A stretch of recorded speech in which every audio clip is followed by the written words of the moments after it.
naye mukomana wedu yanga iri nyaya yemarizao achichemera mwana kuti mwana ndewangu, mukadzi achiti asi wako, achitizira mukumbo achienda kuno umwe murume.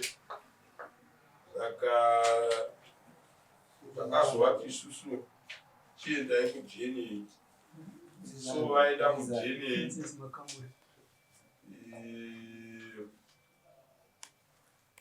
ndo kwakanouya tsamba yatinayo panapa kuglobal DNA diagnostic center. You can't fake genetics. Yakaitwa musi wa31 July. Tsamba iyi taura 31 July 2026. To whom it may concern, the paternity DNA test results, interpretation,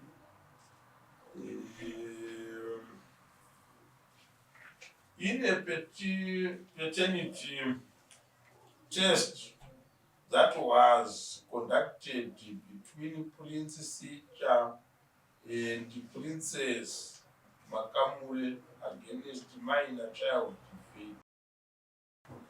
The DNA test report confirmed that Prince Sitya is the father to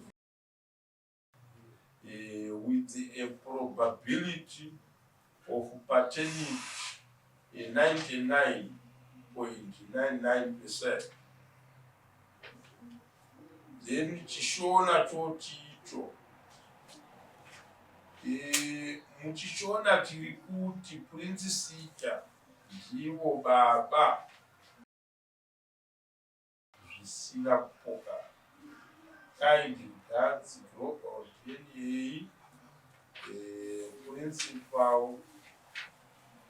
consultant. Saka ndo zvatakanga tichida izvi zvakaitwa kwavatinashe mukapindu vane tsamba iyi kureva kuti ndo vane kunoitwa basa iri. Saka naizvozvo isusu sedare chatakanga tichida, mutemo wedu wechivanhu hautenderi kuti munhu achengete mwana asiri wake. Chinove chinhu chinozonetsa mune ramangwana. Saka kana zvabuda pachena kuti uyu mukomana ndiye baba wemwana, kureva kuti mudzimai nemurume waari kugara naye vane mhosva yekuti murume iyeye anofanira kutongwa nemhosva yekutora mukadzi wemunhu. Then toenderera mberi nekumupa mhosva yekuti ndo vanhu vanokonzeresa kuti vana mune ramangwana vazenge vakutambura vachitsvaga vana baba vavo vambotungamirirwa nemadzimai kunovasirasa, munhu achitora mwana kuna baba vake achinopa baba vasiri baba vemwana mwana. Saka naizvozvo nyaya yake inopfuurira mberi, tichitsvaga mukadzi uyu nemurume kuti vauye vazopfudzira mberi. Mukadzi achipuwa mutongo wake wokuita kutora mwana wemunhu, zvaanotoziva kuti uyu ndiye muridzi wemwana, achinopa umwe murume asiri muridzi wemwana. Murume iyeye obva atongwa nemhosva yekutora mukadzi wemunhu.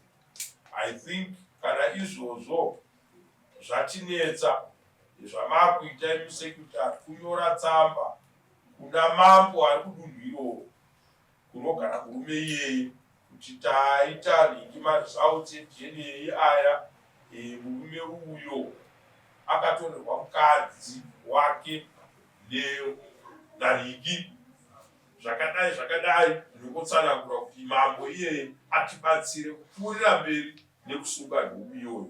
Kana vachitipa votipa, kana vachiita ikoko vopedzesa pakasara pekuti akatora mukadzi wemunhu. Ndo maitiro atakuita nyaya yako mukomana. Ndinotenda. Yes. Wazvinzwa mwana wako. chokwadi ndazvinzi mwana ndiwavo mwana akakuchengetwa nababa vake. Mitemo yenyika mwana ari below 18 years atorwe nababa kana nani kunze kwamai vake ndo vanorarama naye. But kana padai manje tawana mai dzedza yakadai inotora vana ichinopa varume vasiri vana baba vevana, imwe nyaya yaunotonyora mumacircumstances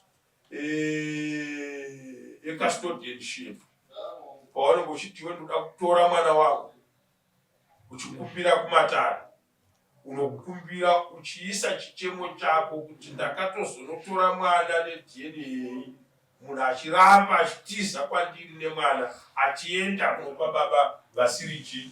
Saka ndinotya kuti mangwana vakatadzirana futi nemurume iyeye anotora kuti mwana wangu achinodini, mwana iye achakura asingazive tsika dzemusha mangu kana kuzondiita mhandu iye ari mwana wangu. Handiti? So ndo pana advice yangu iye zvinotombopfuurira mberi nekuvaedza sekuvasunga kwatakamboita vauye tivape mutongo wedu munhu wekuti kuita kwakadaro vasaenderere mberi vachiita zvakadini zvakadaro.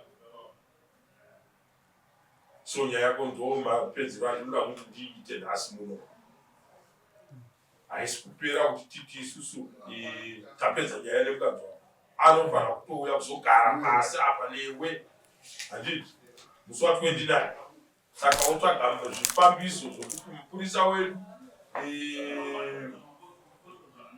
afambe kudzokera sekumusunga kwavakaita ngonomukwekweredza. Musi wa29 ngoya naye pano kupindura izvi.